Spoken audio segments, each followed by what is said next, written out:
through, they preach the gospel, a bunch of Gentiles accept Christ and get saved. And then shortly after that, two men come through that are Jewish, and they say, well, wait a minute. I know you think you're a child of God because you put your faith and trust in Jesus, but you also have to be circumcised in order to be a child of God, right?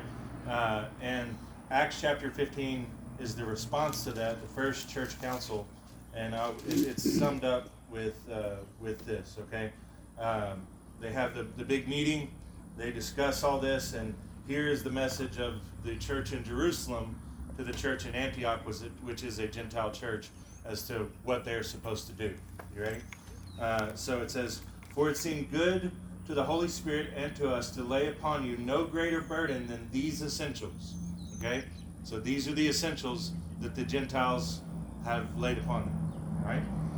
That you abstain from things sacrificed to idols, and from blood from things that are strangled, and from fornication. If you keep yourselves free from such things, you will do well. Farewell. I love how short that is. It's not like, 3 or 4 pages long, but he gives them 3 things, right? Yeah. Food sacrificed to idols, blood from strangled things. That ties into a pagan practice at the time that the Gentiles were engaging in ancient Rome. And then, of course, fornication, which is a word to encompass all sexual sin, which is sexual activity outside of marriage, right? So when you look at those things, all 3 of those would fall into what we would call the moral law, right?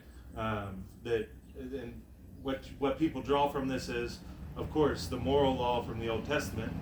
The most obvious is the 10 Commandments, written in stone, just as much as in effect back then, or today, as they were back then, right?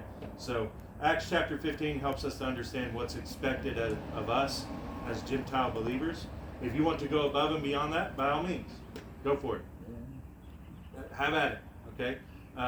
But don't lay any greater burden upon your brothers and sisters than the moral law. All right? Okay, cool.